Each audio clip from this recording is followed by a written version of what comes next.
ಬ್ರಹ್ಮಾತ್ಮಕೋ ಯಥೋ ವಾಯು ಅಲ್ವಾ? ಹಾ 34 ಆಚಾರ್ಯ. ನಂದ್ರಲ್ಲಿ 30, ಅದೇ ಇದು ಸಂಸ್ಕೃತದಲ್ಲಿ 34. ಇದಲ್ವಾ?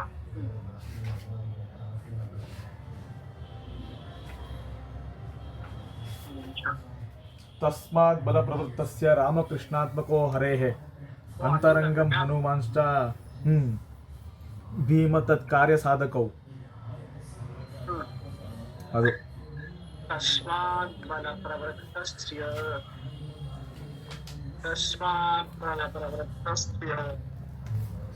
ರಾಮಕೃಷ್ಣಾತ್ಮನೋ ಹರೇಃ ಅಂತರಂಗಂ ಹನುಮಾಶ್ಚ ಭೀಮ ಸತ್ಕಾರ್ಯ ಸಾಧಕೌ.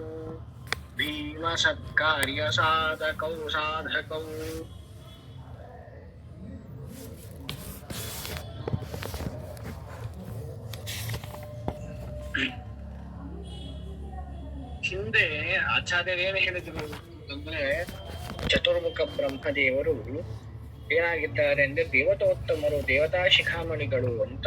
ಅಂದ್ರೆ ದೇವರು ಭಗವಂತನಾದಂತಹ ನಾರಾಯಣ ಮತ್ತು ದೇವಿಯಾದಂತಹ ರಮಾದೇವಿಯರು, ಇವರಿಬ್ಬರನ್ನ ಬಿಟ್ಟು ಚತುರ್ಮುಖ ಬ್ರಹ್ಮದೇವರು ದೇವತಾ ಶಿಖಾಮಣಿಗಳು ಅಂತ ಹೇಳಿ ಆಚಾರ್ಯರು ಹಿಂದೆ ಹೇಳಿದ್ದಾರೆ. ಹಾಗಾದರೆ ಅದನ್ನ ಉಪಸಂಹಾರವನ್ನ ಮಾಡಿಸ್ತಾ ಇದ್ದಾರೆ. ಉಪಸಂಹಾರ ಮಾಡಬೇಕಾದ್ರೆ ಒಂದು ವಿಷಯವನ್ನ ಹೇಳ್ತಾರೆ ನೋಡಿ. ಅಂದ್ರೆ ಹಿಂದೆ ಆ ದುಷ್ಟರ ಶಿಕ್ಷಣಕ್ಕೆ, ಶಿಷ್ಟರ ರಕ್ಷಣಕ್ಕೆ ಭಗವಂತ ಕೊಟ್ಟಂತಹ ಏನು ಬಲಕಾರ್ಯ ಇದೆ, ಬಲಪ್ರವೃತ್ತಸ್ಯ, ಬಲಕಾರ್ಯದಲ್ಲಿ ತೊಡಗಿದಂತಹ ರಾಮಕೃಷ್ಣಾತ್ಮನಃ ಅಂತಂದ್ರೆ ರಾಮಾವತಾರ, ಕೃಷ್ಣಾವತಾರ, ಆ ಸಮಯದಲ್ಲಿ ಹರೇಃ ಭಗವಂತನಿಗೆ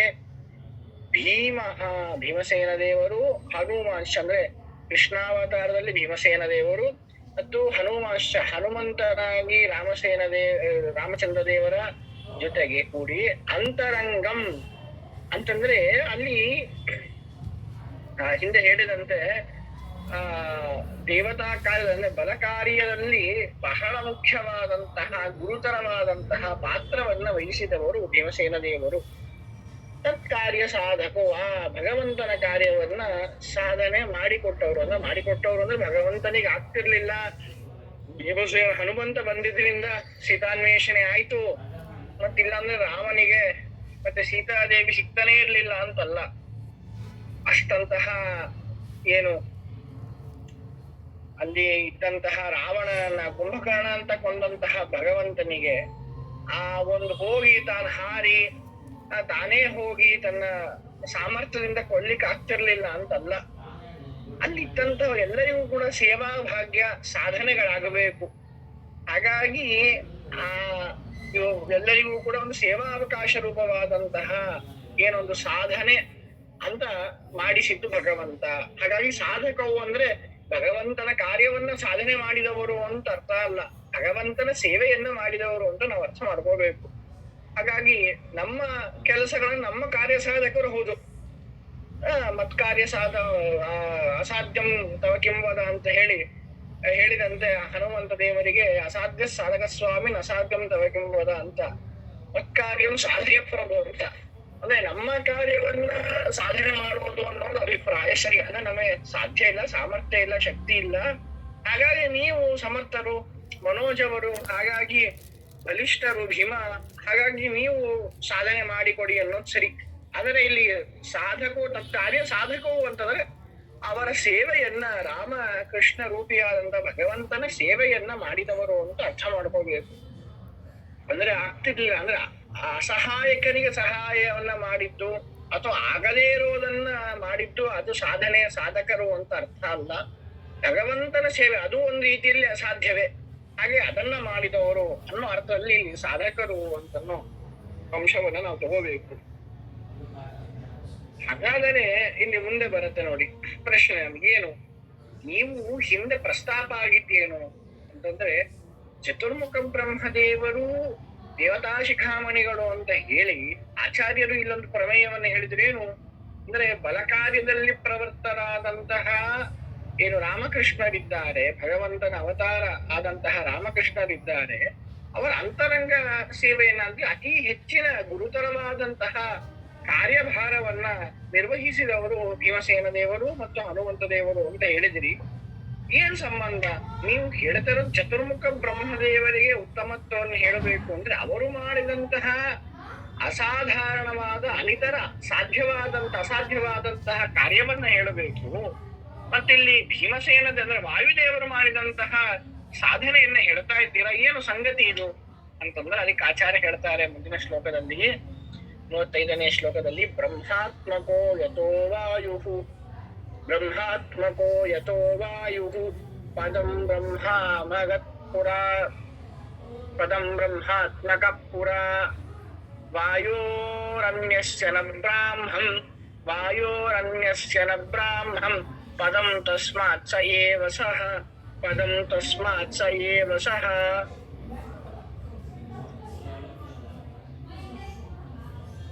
ನೋಡಿ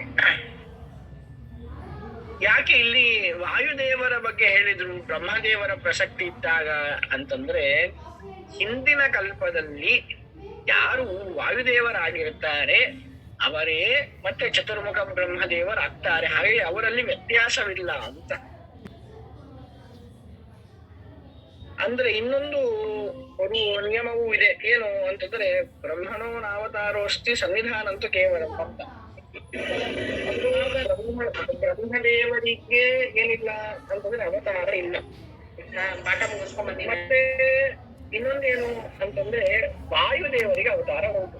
ಸರಿ, ವಾಯುದೇವರು ಹೇಳಿದ್ದು ಅಂದ್ರೆ ವಾಯುದೇವರು ಮಾಡಿದ್ದು ವಾಯುದೇವರಿಗೆ ಫಲ ಆಗಬೇಕು, ಬ್ರಹ್ಮದೇವರಿಗೆ ಉತ್ಕೃಷ್ಟತೆ ಶ್ರೇಷ್ಠತೆ ಹೇಗೆ ಬರುತ್ತೆ ಅಂತಂದ್ರೆ ಅವರಿಬ್ರು ಒಬ್ಬರೇ ಒಂದು ಅರ್ಥದಲ್ಲಿ ಅಂತ. ಹೇಗೆ ಅಂದ್ರೆ ಅದು ಪ್ರಮೋಷನ್ ಆಗ್ತಾರೆ. ಈಗ ಯಾರು ಅಸಿಸ್ಟೆಂಟ್ ಮ್ಯಾನೇಜರ್ ಆಗಿರ್ತಾರೆ ಅವರು ಮ್ಯಾನೇಜರ್ ಆಗ್ತಾರಲ್ವಾ, ಯಾರು ಡೆಪ್ಯೂಟಿ ಆಗಿರ್ತಾರೆ ಪ್ರಮೋಷನ್ ಸಿಗುತ್ತೆ ಮುಂದೆ ಹಾಲಿಯಾಗಿ CM ಆಗಿ ಅಲ್ವಾ. ಹಾಗೆ ವಾಯುದೇವರೇ ಹಿಂದೆ ಈ ರೀತಿಯಾದಂತಹ ಸೇವೆಗಳನ್ನ ಮಾಡಿದಂತಹ ವಾಯುದೇವರೇನೆ ಮುಂದಿನ ಕಲ್ಪದಲ್ಲಿ ಏನಾಗ್ತಾರೆ, ಚತುರ್ಮುಖ ಬ್ರಹ್ಮದೇವರಾಗ್ತಾರೆ. ಹಾಗಾದ್ರೆ ನಮ್ಗೇನು ಒಟ್ಟಾರೆ ಇದರ ಎರಡನ್ನು ಕೂಡಿಸಿದಾಗ ನಮ್ಗೇನ್ ಅರ್ಥ ಬರುತ್ತೆ ಅಂತಂದ್ರೆ, ಹಿಂದೆ ಯಾರಿಂದ ಬೇರೆ ಜೀವರಿಂದ ಮಾಡಲು ಸಾಧ್ಯ ಇಲ್ಲದೆ ಇರುವಂತಹ ಏನು ನೈಷ್ಠಿಕವಾದಂತಹ ನಿಷ್ಕಾಮವಾದಂತಹ ವಿಷ್ಣು ಸೇವೆಯನ್ನ ಮಾಡಿದ್ದರಿಂದಲೇನೆ ಅವರಿಗೆ ಚತುರ್ಮುಖ ಬ್ರಹ್ಮದೇವರಾಗಿ ದೇವತಾ ಶಿಖಾಮಣಿ ಮೌಲಿ ಮುಕುಟಮಣಿಯಾಗಿ ಇರುವುದಕ್ಕೆ ಒಂದು ಭಗವಂತ ಅನುಗ್ರಹವನ್ನ ಮಾಡಿದ್ದಾನೆ ಅಂತ ತಿಳಿಯಬೇಕು. ಅದನ್ನ ಹೇಳಲಿಕ್ಕಾಗಿ ಅಲ್ಲಿ ಏನ್ ಮಾಡಿದ್ರು ಅಂತಂದ್ರೆ ಆಚಾರ್ಯರು ಮತ್ತೆ ವಾಯುದೇವರ ಮಹಿಮೆಯನ್ನ ಅಲ್ಲಿ ಹೇಳಿದ್ರು. ಹಾಗಾಗಿ ಅದನ್ನೇ ಹೇಳ್ತಾರೆ, ವಾಯೋರನ್ಯಸ್ಯ ಬ್ರಾಹ್ಮ, ವಾಯುದೇವರನ್ನ ಬಿಟ್ಟು ಮತ್ತೊಬ್ಬರಿಗೆ ಬ್ರಹ್ಮ ಪದವಿ ಹೋಗೋದೇ ಇಲ್ಲ ಅಂತ. ಇವಾಗ ನೀವು ಹೇಳಿದಂತಹ ಪ್ರಶ್ನೆ ಯಾವಾಗ ಬರ್ತಿತ್ತು, ಸರಿ ಹೋಗ್ತಿತ್ತು ಅಂದ್ರೆ ವಾಯುದೇವರನ್ನ ಬಿಟ್ಟು ಬೇರೆಯವರು ಬ್ರಹ್ಮದೇವರಾಗ್ತಿದ್ರು ಅಂತಂದ್ರೆ ಈಗೇನ್ರಿ ವಾಯುದೇವರನ್ನ ಹೇಳಿದೀರಾ, ಬ್ರಹ್ಮದೇವ ಪ್ರಸಕ್ತಿ ಇದ್ದಾಗ ಸಂಬಂಧನೇ ಇಲ್ವಲ್ಲ ಅಂತ ಅನ್ಬೋದಾಗಿತ್ತು. ಆದರೆ ವಾಯುದೇವರನ್ನ ಬಿಟ್ಟು ಮತ್ತೊಬ್ಬರು ಬ್ರಹ್ಮದೇವರಾಗಲಿಕ್ಕೆ ಸಾಧ್ಯವೇ ಇಲ್ಲದೆ ಇರೋದರಿಂದ ಅಲ್ಲಿ ವಾಯುದೇವರ ಪ್ರಸಕ್ತಿಯ ಬ್ರಹ್ಮದೇವರ ಪ್ರಸಕ್ತಿ ಇದ್ರೂ ಕೂಡ ವಾಯುದೇವರ ಮಹಿಮೆಯನ್ನ ಹೇಳಿ ಅದನ್ನ ಬ್ರಹ್ಮದೇವರಲ್ಲಿ ನಾವು ಸಮನ್ವಯನ ಮಾಡ್ಕೋಬೇಕು ಅಂತ ಆಚಾರ್ಯ ಹೇಳ್ತಾ ಇದ್ದಾರೆ. ಇದು ಕ್ರಮ ಇದೆ. ಏನು ಹಿಂದೆ ಪ್ರಥಮಾಧ್ಯಾಯದಲ್ಲಿ ಬಂದಿತ್ತು ಅಂದ್ರೆ ಆ ಕಕ್ಷೆಯಲ್ಲಿ ಬರುವಂತಹ ಜೀವರಾಶಿಗಳೇ ಅನಂತ ಇದ್ದಾರೆ ಅಂತ. ದೇವತೆಗಳಲ್ಲಾಗ್ಬೋದು, ದೈತ್ಯರಲ್ಲಾಗ್ಬೋದು. ಅಂದ್ರೆ ಒಬ್ಬರು ಬ್ರಹ್ಮದೇವರು ಮುಕ್ತರಾದ್ರು ಅಂದ್ರೆ ಮುಗಿದೇ ಹೋಯ್ತು, ಅದು ಒಬ್ಬ ಕಲಿ ಅಂಧಂತಮಸ್ಸಿಗೆ ಹೋದ ಅಂದ್ರೆ ಮುಗಿದೇ ಹೋಯ್ತು ಅಂತಿಲ್ಲ. ಆ ಕಲಿಯ ಸ್ಥಾನಕ್ಕೆ ಬರುವಂತಹ ಚತುರ್ಮುಖ ಬ್ರಹ್ಮದೇವರ ಸ್ಥಾನಕ್ಕೆ ಬರುವಂತಹ ಅನೇಕ ಯೋಗ್ಯರಾದಂತಹ ಜೀವರಾಶಿಗಳು ಇದ್ದಾರೆ. ಅಂತೆಯೇ ಚಾತಾಪರೋಕ್ಷಿಗಳಾದಂತಹ 100 ಜನ ಜೀವರು ರುಜುಗಳು ಅಂತ ಕರೆಸಿಕೊಳ್ಳುವಂತಹವರು ಅವರು ಏನಾಗ್ತಾರೆ ಅಂದ್ರೆ ಬ್ರಹ್ಮ ಪದವಿಗೆ ಬರ್ತಾರೆ. ಹೇಗೆ ಬರ್ತಾರೆ ಅಂತಂದ್ರೆ ಅದು ಉಲ್ಟಾ. ಅಂದ್ರೆ ನಾವು ಒಂದು ಶ್ರೇಷ್ಠ ಅಲ್ಲ, ಇಲ್ಲಿ 100ನೇದು ಶ್ರೇಷ್ಠ.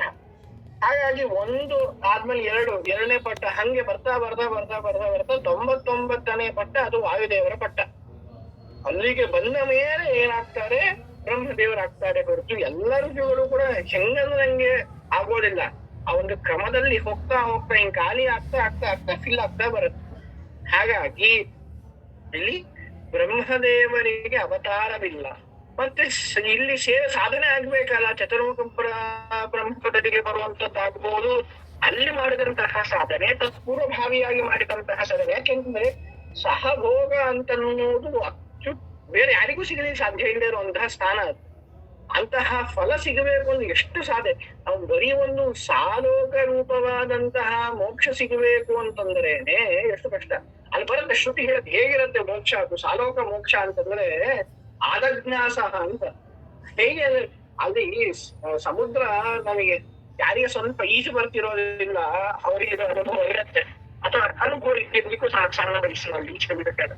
ಸ್ವಲ್ಪ ಆಳ ಇವೆ ಅಂತಂದಾಗ ಟಿಪ್ ಆಫ್ ದ ಟೋ ಅಂತ ಹಂಗೆ ಅದು ನಿಂತ್ಕೊಂತಾರೆ, ಒಂಚೂರು ತಲೆಯಿಂದ ಮುಳುಗ್ತಾರೆ. ಅಂದ್ರೆ ಮೂಗಿಗೆ ಉಸಿರಾಡ್ಲಿಕ್ಕೆ, ವಾಯು ಉಸಿರಾಡ್ಲಿಕ್ಕೆ ಅದು ಸ್ವಲ್ಪ ಹಿಂಗ್ ಮಕ್ಕ ಮೇಲೆ ಎತ್ತಲಿಕ್ಕೆ ಟಿಪ್ ಆಫ್ ದ ಟೋ ನಿಲ್ತಾರೆ.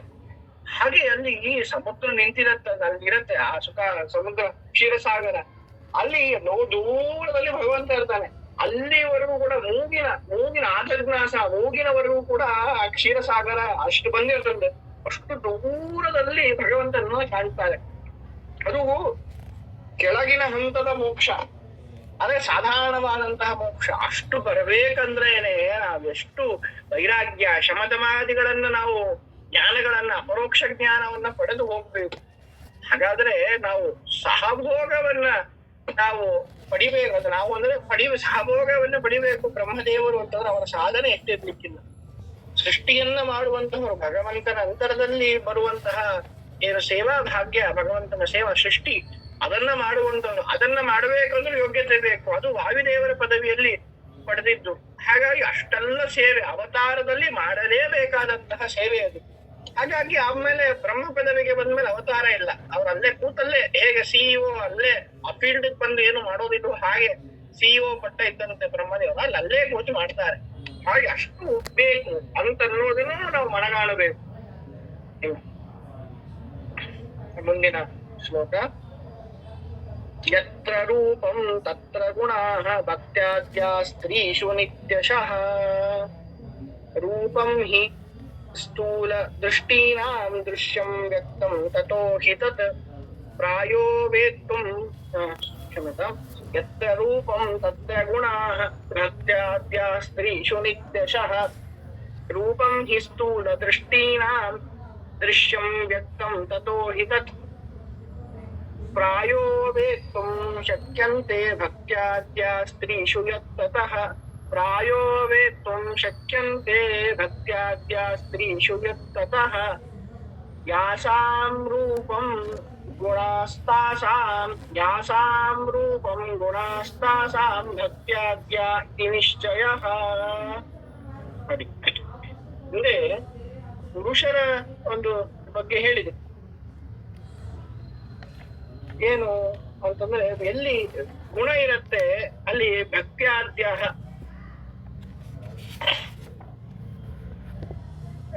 ಪುರುಷರು ಅಂದ್ರೆ ವಾಯುದೇವರ ಬಗ್ಗೆ, ಭೀಮಸೇನ ದೇವರ ಬಗ್ಗೆ ಹೇಳಿದ್ರು. ಅಂತೆಯೇ ಇದು ತಾರತಮ್ಯವನ್ನ ಹೇಳಲಿಕ್ಕೆ, ಅಂದ್ರೆ ಗುಣಗಳನ್ನ ಅಂದ್ರೆ ಗುಣಗಳನ್ನ ಮಾಪಕವಾದದ್ದು ಯಾವುದು, ಬಲ, ಮತ್ತೆ ಕೆಲವು ಕಡೆಗೆ ಜ್ಞಾನ, ಬ್ರಾಹ್ಮಣ ಯೋನಿಯಲ್ಲಿ ಬಂದವರಲ್ಲಿ ಜ್ಞಾನ, ಋಷಿಗಳಲ್ಲಿ ಜ್ಞಾನ. ಅದು ಏನಾಗತ್ತೆ ಅಂತಂದ್ರೆ ಅದು ಭಕ್ತಿಯನ್ನ ಯೋಗ್ಯತೆಯ ಮಾಪಕ ಅಂತ ಹೇಳ್ತಾ ಬಂತು. ಹಾಗೆ ಇದರಿಂದ ಏನ್ ಗೊತ್ತಾಗುತ್ತೆ, ತಾರತಮ್ಯ ಗೊತ್ತಾಗತ್ತೆ. ಆ ತಾರತಮ್ಯ ಹೇಗ್ ಗೊತ್ತಾಗತ್ತೆ, ಯಾರು ಹೆಚ್ಚಿನ ಸೇವೆಯನ್ನ ಮಾಡ್ತಾರೆ ಅವ್ರು ಉತ್ತಮರು ಅಂತನ್ನೋದು ಈ ಒಂದು ಅವಾಂತರ ಪ್ರಮೇಯವನ್ನ ಆಚಾರ್ಯರು ತಿಳಿಸ್ತಾ ಬರ್ತಾ ಇದ್ದಾರೆ. ಯಾರು ಹೆಚ್ಚು ಸೇವೆಯನ್ನ ಮಾಡ್ತಾರೆ, ಹೆಚ್ಚು ಸೇವೆಯನ್ನ ಮಾಡುವಂತಹ ಯೋಗ್ಯತೆ ಉಳ್ಳವರು ಯಾರಾಗಿದ್ದಾರೆ ಅಂತ ಅನ್ನೋದನ್ನ ಹೇಳ್ತಾ, ಅಂತೆಯೇ ಭೀಮಸೇನ ದೇವರ ನಂತರದಲ್ಲಿ ಭಗವತ್ ಕಾರ್ಯದಲ್ಲಿ ಅಂದ್ರೆ ಭಗವಂತನು ಮಾಡುವಂತಹ ಏನು ದುಷ್ಟ ಸಂಹಾರ ಇದೆ ಬಲ ಕಾರ್ಯದಲ್ಲಿ ಭಾರತೀ ದೇವಿಯರು, ಗುರುಪತ್ನಿಯರು ಭಾರತೀ ದೇವಿಯರು ಕೂಡ ಅವರ ಪಾತ್ರ ಬಹುದೊಡ್ಡದು, ಸ್ತ್ರೀಯರಲ್ಲಿ ಬಹುದೊಡ್ಡದು ಅಂತ ಹೇಳಿ ಆಚಾರ್ಯರು ಹೇಳ್ತಾರೆ. ಯಾಕೆ ಇಲ್ಲಿ ಹೇಗೆ ಅಂತಂದ್ರೆ ಸ್ತ್ರೀಯರಲ್ಲಿ ಹೇಗೆ ತಿಳ್ಕೊಳ್ಳೋದು ಅಂತಂದ್ರೆ, ಎಲ್ಲಿ ಸೌಂದರ್ಯ, ದೈವೀ ಸೌಂದರ್ಯ ಇದೆ, ದಿವ್ಯವಾದಂತಹ ಸೌಂದರ್ಯ ಇದೆ, ಅಲ್ಲಿ ಏನಿದೆ ಅಂತಂದ್ರೆ ಭಕ್ತ್ಯಾದಿಗಳು ತುಂಬಾ ಇದೆ ಅಂತ ಅರ್ಥ. ಹಾಗಾದ್ರೆ ಯಾರಲ್ಲಿ ಭಕ್ತಿ ಇದೆ ಅವರಲ್ಲಿ ಮತ್ತೆ ಉತ್ತಮತೆ ಇದೆ ಅಂತಂದು ಯೋಗ್ಯತೆ ದೊಡ್ಡದು ಅಂತ ತಿಳ್ಕೋಬೇಕು. ಹಾಗಾದರೆ ಏನ್ ಹೇಳ್ದಂಗಾಯ್ತು ಅಂತಂದ್ರೆ, ಹಿಂದೆ ಹೇಗೆ ಫಲವು ನಮಗೆ ಭಕ್ತಿಯನ್ನ ತಿಳಿಸಿಕೊಡುತ್ತೆ, ಭಕ್ತಿಯಿಂದ ನಾವು ಯೋಗ್ಯತೆಯನ್ನು ತಿಳ್ಕೋಬೇಕು, ಅಂತೆಯೇ ಇಲ್ಲಿ ಸ್ತ್ರೀಯರಲ್ಲಿ ಸೌಂದರ್ಯ ಗುಣವು ಅಂದ್ರೆ ಸೌಂದರ್ಯ ರೂಪ ಲಾವಣ್ಯಗಳು, ದೈವಿಕವಾದಂತಹ ಸೌಂದರ್ಯ ರೂಪ ಲಾವಣ್ಯಗಳು ನಮಗೆ ಭಕ್ತಿಯನ್ನು ತಿಳಿಸ್ಕೊಡುತ್ತೆ. ಆ ಭಕ್ತಿ ಎಷ್ಟು ಪ್ರಪೋರ್ಷನ್ ನಲ್ಲಿ ಭಕ್ತಿ ಲಾವಣ್ಯ ರೂಪಗಳು ದೈವಿಕವಾದದ್ದಿದೆಯೋ ಅಷ್ಟೇ ಪ್ರಪೋರ್ಷನ್ ಅಲ್ಲಿ ಭಕ್ತಿ ಇದೆ ಅಂತ ಅರ್ಥ. ಹಾಗಾದ್ರೆ ಭಕ್ತಿ ಇತ್ತು ಅಂತಂದ್ರೆ ಯೋಗ್ಯತೆ ದೊಡ್ಡದು. ಯಾಕೆಂದ್ರೆ ಭಕ್ತಿ ಅನ್ನೋದು ಪುಕ್ಕಟೆ ಆಗಿ ಬರೋದಿಲ್ಲ. ನೋಡಿ, ಆ ದಾಸರು ಹೇಳ್ತಲ್ಲ, ಒಂದು ಕ್ಷಣ ಭಗವಂತನಲ್ಲಿ ಮನಸ್ಸು ನಿಲ್ಸಿದ್ರೆ ಸಾಕು, ನಾವು ಉದ್ಧಾರ ಆಗ್ಬಿಡ್ತೀವಿ ಅಂತ. ಅಂದ್ರೆ ಅವ್ರು ಯಾವಾಗಲೂ ಕೂಡ ಭಗವಂತನನ್ನ ಕಾಣ್ತಾ ಇರೋರು, ಕಣ್ಣೆದುರಿಗೆ ಮನಪಟಲದಲ್ಲಿ ಭಗವಂತನನ್ನ ಯಾವಾಗಲೂ ಕೂಡ ಕಾಣುವಂತವರು ಭೀಮಸೇನ ದೇವರು, ಭಾರತೀ ದೇವಿಯವರು. ಹಾಗಾದ್ರೆ ಅವ್ರು ಎಷ್ಟು ಭಕ್ತಿ ಮಾಡಿದ್ರೆ ಭಗವಂತ ಅವ್ರಿಗೆ ಕಣ್ಣು ಮುಂದೆ ಯಾವಾಗಲೂ ನಿಂತಿರ್ಲಿಕ್ಕಿಲ್ಲ. ಹಾಗಾಗಿ ಅಷ್ಟು ಭಕ್ತಿ ಇದೆ ಅಂದ್ರೆ ಅವರಲ್ಲಿ ಅಷ್ಟು ಯೋಗ್ಯತೆ ಇದೆ ಅಂತ, ಸುಮ್ಮನೆ ಭಕ್ತಿ ಬರೋದಿಲ್ಲ. ಹಾಗಾಗಿ ಸೌಂದರ್ಯದಿಂದ ನಾವು ಭಕ್ತಿಯಾದಿ ಗುಣಗಳನ್ನು ಅಳಿಬೇಕು ಅಂತ ಹೇಳಿ ಹೇಳ್ತಾ ಇದ್ದಾರೆ. ಅಲ್ಲಿ ಹೇಳ್ತಾರೆ, ಇನ್ನೊಂದು ಪ್ರಶ್ನೆ ಬರುತ್ತೆ ನಮ್ಗೇನು, ಆಚಾರ ಒಂದು ಪ್ರಶ್ನೆ ಮಾಡ್ಕೊಂತಾರೆ ಮತ್ತೆ, ಸೌಂದರ್ಯ ಅನ್ನೋದು ಅದು ಸಾಧಾರಣವಾದದ್ದು, ಎಲ್ಲರಲ್ಲೂ ಕೂಡ ಒಳ್ಳೆಯದರಲ್ಲೂ ಸುಂದರತೆ ಇರುತ್ತೆ, ಕೆಟ್ಟದಲ್ಲೂ ಸುಂದರ, ಅದೇ ಒಂದು ರೀತಿಯಾದಂತಹ ಸೌಂದರ್ಯ ಇರುತ್ತೆ. ಸೌಂದರ್ಯ ಅನ್ನೋದು ಪರ್ಸೆಪ್ಷನ್ ಆಗತ್ತಲ್ಲ, ಇರುತ್ತೆ ಅಂತ ಕೆಲವರು ಹೇಳ್ತಾರೆ. ಹಾಗಾದ್ರೆ ಕೆಲವರಿಗೆ ಕೆಟ್ಟವರು ಸುಂದರವಾಗಿ ಕಾಣಿಸ್ತಾರೆ. ನೀವು ಸೌಂದರ್ಯ ಅಂತ ಅನ್ನೋದು ಇವರಲ್ಲಿ ಮಾತ್ರ ಇದೆ ಅಂತ ಹೇಗೆ ಹೇಳ್ತೀರಾ ಅಂತಂದ್ರೆ, ಒಂದು ಮಾನದಂಡವನ್ನ, ವ್ಯಾವರ್ತಕವನ್ನ ಬೇರ್ಪಡಿಸುವುದು, ಡಿಸ್ಟಿಂಗ್ವಿಶ್ ಮಾಡ್ತಾರೆ ಆಚಾರ್ಯರು. ಏನು ಅಂತಂದ್ರೆ, ತಚ್ಚ ನೈಸರ್ಗಿಕಂ ರೂಪಂ ದ್ವಾತ್ರಿಂಶಂ ಲಕ್ಷಣೇರ್ಯುತಂ.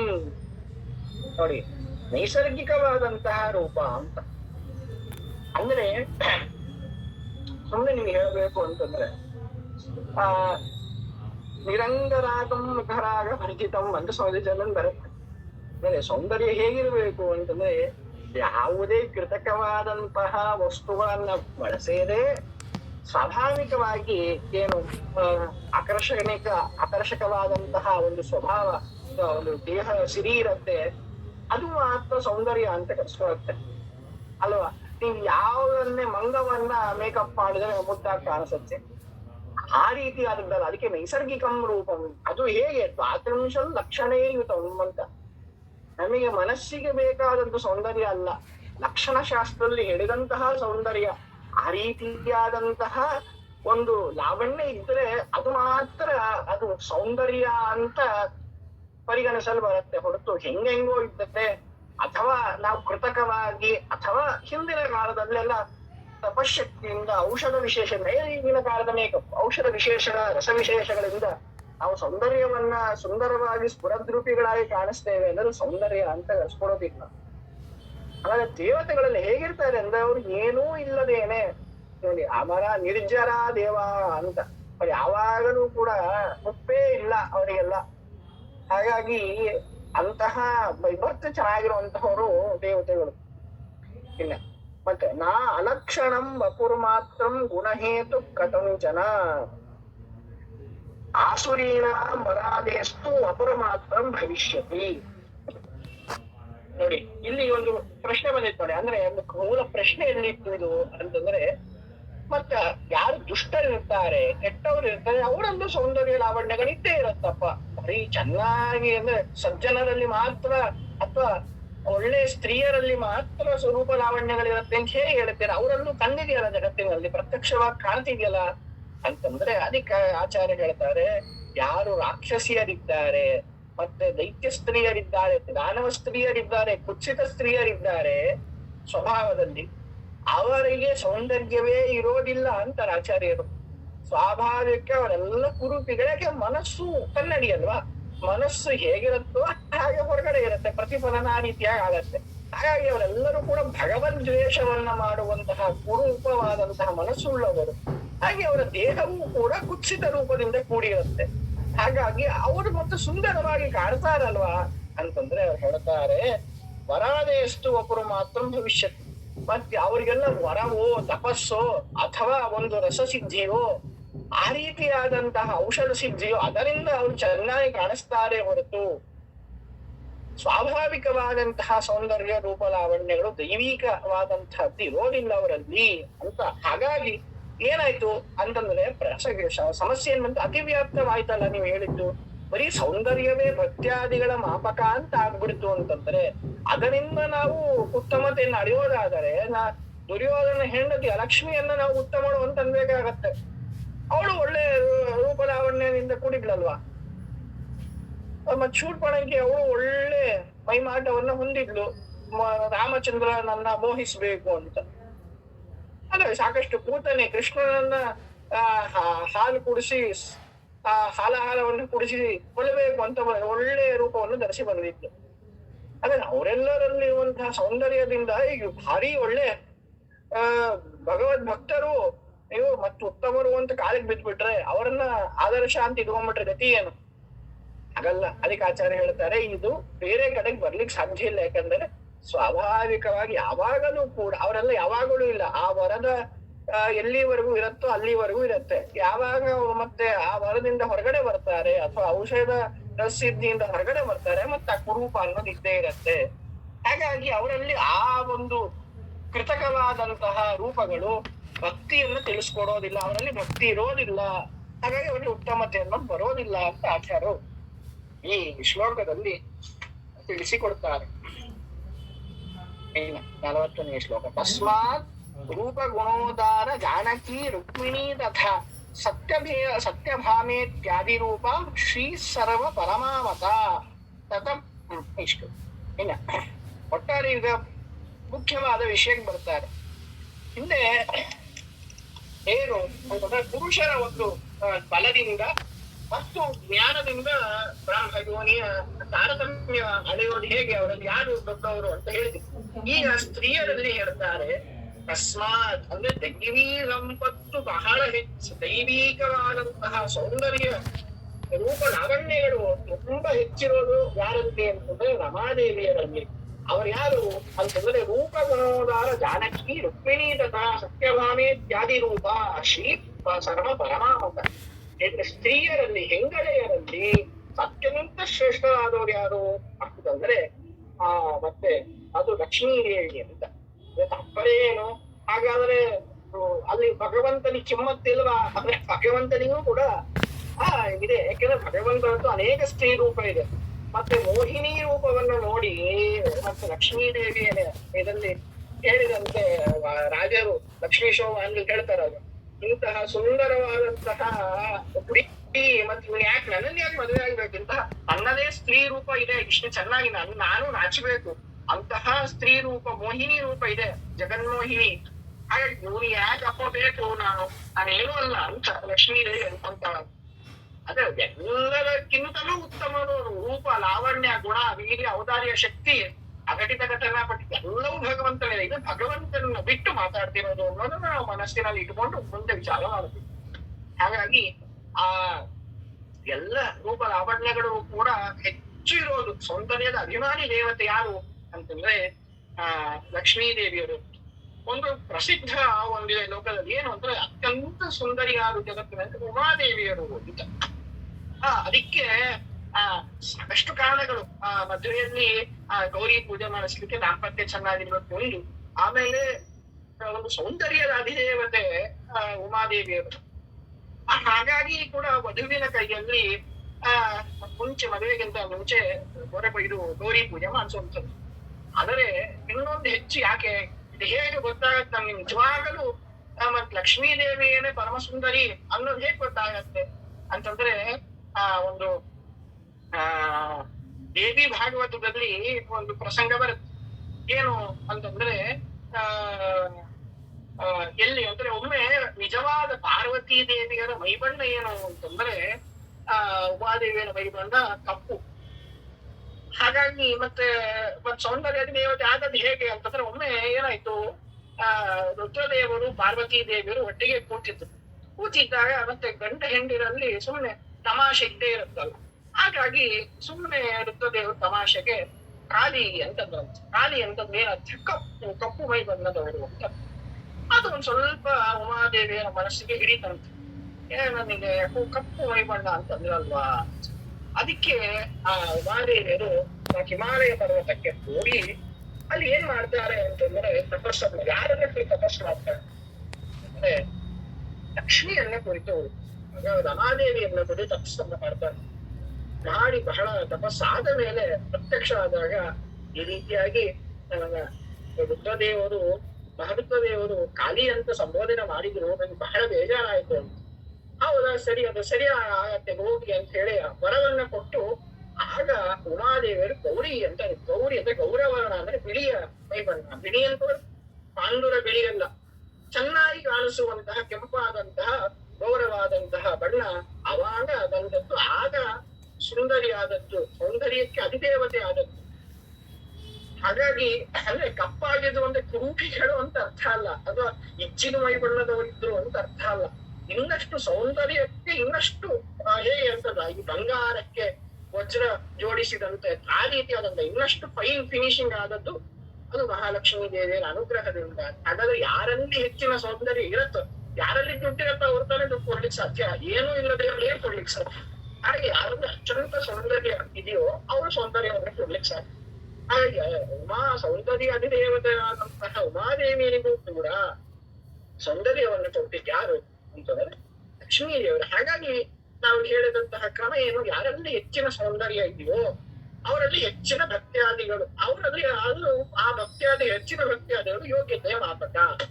ಹಾಗಾಗಿ ಆ ರುಕ್ಮಿಣಿ, ಜಾನಕಿ, ಸತ್ಯಭಾಮ ಇವೆಲ್ಲ ಸ್ನೇಹ, ಅಂಬರಿಣಿ ಮತ್ತೆ ಹರಿಣಿ ಇವೆಲ್ಲ ಭಗವಂತನ ಅನೇಕ ಅನೇಕ ಅನೇಕ ರೂಪಗಳಲ್ಲಿ ಮತ್ತೆ ಸ್ತ್ರೀ ರೂಪವನ್ನ ಧಾರಣೆಯನ್ನ ಮಾಡಿದಂತಹ ಮಹಾಲಕ್ಷ್ಮೀ ದೇವಿಯರು. ಮತ್ತೆ ಕೆಲವು ಉಂಟು, ಅದನ್ನು ಮುಂದುವರೆದ ಬೇರೆ ಒಂದು ಕಕ್ಷೆ. ಆದರೆ ಸ್ವಯಂ ಸಾಕ್ಷಾತ್ ಲಕ್ಷ್ಮೀ ದೇವಿಯೇ ಅವತಾರ ಆಗಿದೆಯೋ ಅದೆಲ್ಲರೂ ಕೂಡ ಈ ಒಂದು ಮಹಿಳೆಯರ ಗುಂಪಿನಲ್ಲಿ ಶ್ರೇಷ್ಠವಾದದ್ದು ಅಂತನ್ನೋದನ್ನ ಆಚಾರ್ಯರು ಹೇಳ್ತಾರೆ. ತತಃ ಪಶ್ಚಾತ್ ದ್ರೌಪದಿ ಚ ಸರ್ವಾಭ್ಯೋ ರೂಪತೋ ವರ ಭೂಭಾರ ಕ್ಷಪಣೆ ಸಾಕ್ಷಾತ್ ಅಂಗಂ ಭೀಮ ಪದೀಶಿತು. ನೋಡಿ, ಮುಂದೆ ದ್ರೌಪದಿ ದೇವಿಯರು ಎಲ್ಲರಕ್ಕಿಂತ ಲಕ್ಷ್ಮೀ ದೇವಿಯ ನಂತರದಲ್ಲಿ ಸರಸ್ವತಿ ಮತ್ತು ಭಾರತೀ ದೇವಿಯರು ತುಂಬಾ ಸುಂದರಿ. ಹಾಗಾಗಿ ಅವರಲ್ಲಿ ಅತ್ಯಂತ ಹೆಚ್ಚಿನ ಭಕ್ತಿ ಉಂಟು ಸ್ತ್ರೀಯರಲ್ಲಿ ಲಕ್ಷ್ಮೀ ದೇವಿಯ ನಂತರದಲ್ಲಿ. ಹಾಗಾಗಿ ಅವರು ದೊಡ್ಡವರು ಅಂತ. ಮತ್ತಷ್ಟೇ ಅಲ್ಲ, ಅವರು ಸುಂದರಿ ಸುಕುಮಾರಿ ಸುಮ್ಮನೆ ಮನೆಯಲ್ಲೇ ಕೂರ್ತಿರ್ತಾರೆ, ಅವ್ರ ಕೆಲಸ ಇಲ್ಲ ಅಂತ ತಿಳಿಬೇಡಿ. ಭೂಭಾರ ಕ್ಷಪಣೆ ಸಾಕ್ಷ ರಂಗಂ ಭೀಮವದೀಶಿತು ಅಂತ. ಅಂದ್ರೆ ಹೇಗೆ ನಮ್ಮ ಭರ್ತೃಗಳಾದಂತಹ ಭೀಮಸೇನ ದೇವರು ಭೂಭಾರ ಹರಣದಲ್ಲಿ ಸೇವೆಯನ್ನ ಮಾಡಿದ್ದಾರೋ ಅಂತೆಯೇ ದ್ರೌಪದಾದೇವಿಯರು ಅಂದ್ರೆ ಭಾರತೀ ದೇವಿಯರು ಕೂಡ ಸೇವೆಯನ್ನ ಮಾಡಿ ದೊಡ್ಡವರಾದದ್ದು. ಸುಮ್ಮನೆ ಚೆನ್ನಾಗಿ ಕಾಣ್ತಾರೆ ಅಂತ ಹೇಳಿ ಅವ್ರನ್ನ ಪಟ್ಟಕ್ಕೆ ಕೂಡಿಸಿದ್ದಲ್ಲ ಅಂತ. ಹೇಗೆ ಅವ್ರು ಮಾಡೋದು ಅಂತಂದ್ರೆ ಹೇಳ್ತಾರೆ, ಹಂತ ಮುಂದೆ ಹೋಗಿದೆ ಒಂದ್ ಸ್ವಲ್ಪ ಚಾರುದೇಶ್ನವ್ರ ಒಂಚೂರು ಆಗಿದೆ, ಪರವಾಗಿಲ್ಲ, ಒಂದೊಂದು ಹೇಳ್ಬಿಡಿ ಆಚಾರ್ಯ. ಇದೊಂದು ಹೇಳುವುದು ಶಾಸ್ತ್ರ.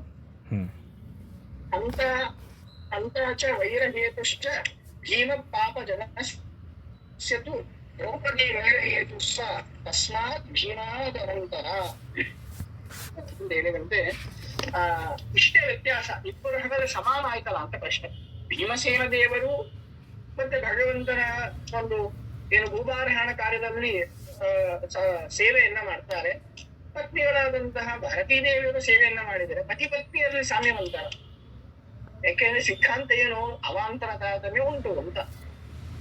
ಹಾಗಾದರೆ ಮೂರನೇ ಕಕ್ಷೆಯಲ್ಲಿ ಭಗವಂತ ಮೊದಲು ಎರಡು ಲಕ್ಷ್ಮೀ ದೇವರು ಪರಶುಕ್ಲ ತ್ರಯರಲ್ಲಿ ಅವಾಂತರ ತಾರತಮ್ಯ ಉಂಟು. ಗಂಡ ತುಂಬಾ ದೊಡ್ಡವರು, ಹೆಂಡತಿ ಸಣ್ಣವರು ಅಂತ. ಹಾಗಾದರೆ ಸಮಾನ ಅಂತಾರೆ. ಅದಕ್ಕೆ ಹೇಳ್ತಾರೆ ವೈರಹೇತುಶ್ಚ. ಹಾಗಾದ್ರೆ ಏನ್ ಮಾಡ್ತಾರೆ ಇವರು ಅಂತಂದ್ರೆ, ಭೀಮಸೇನ ದೇವರು ದ್ರೌಪದಿ ಇಬ್ಬರೂ ಕೂಡ ಭಗವಂತನ ಭೂಭಾರಣದಲ್ಲಿ ಮಾಡಿದ್ರೂ ಕೂಡ ಭೀಮಸೇನ ದೇವರ ಹೆಚ್ಚು ಅಂತ. ಅವ್ರ ದ್ವೇಷವನ್ನ ಮುಟ್ಟಿಸ್ಲಿಕ್ಕೆ, ಮಾತ್ಸರ್ಯವನ್ನ ಹುಟ್ಟಿಸ್ಲಿಕ್ಕೆ ಭಾರತೀ ದೇವರ ಅಷ್ಟೇ ಕಾರಣ.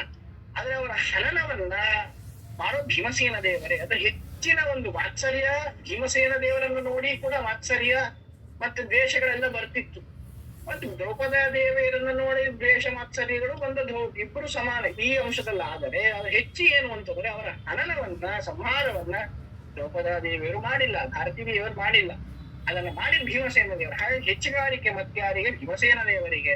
ಇವರೇನ್ ಮಾಡ್ತಿದ್ರು? ತಮ್ಮ ಒಂದು ರೂಪಲಾವಣ್ಯ, ವಿದ್ಯೆಯಿಂದ ಇವೆಲ್ಲಕ್ಕೆ ವಿದ್ಯಾಭಿಮಾನಿನಿ ಅಲ್ವಾ. ಮತ್ಸ ವಿಜಯದಲ್ಲಿ ಹೇಳ್ತಾರೆ ಪಂಡಿತಾಚಾರ್ಯ, ಆ ದುಶ್ಯಾಸನ ಹೇಗೆ ಕೈ ಹಾಕಿದ ಜಡೆಗೆ, ಮುಡಿಗೆ ಕೈ ಹಾಕಿ ಹೇಳಿದ ಹೇಗಿತ್ತು ಅಂದ್ರೆ, ಆ ಬೇರೆ ಅಂದ್ರೆ ಕಪ್ಪು ನಾಗರ ಹಾಗೆ ಕೈ ಅಂದ್ರೆ ಆ ಸಮೂಹಕ್ಕೆ ಕೈ ಹಾಕಿ ಎಳೆದಂತೆ ಇತ್ತು ಕೇಶ ಪಾಶಗಳು, ಕೇಶ ಹಾಗಿತ್ತು ಅಂತ.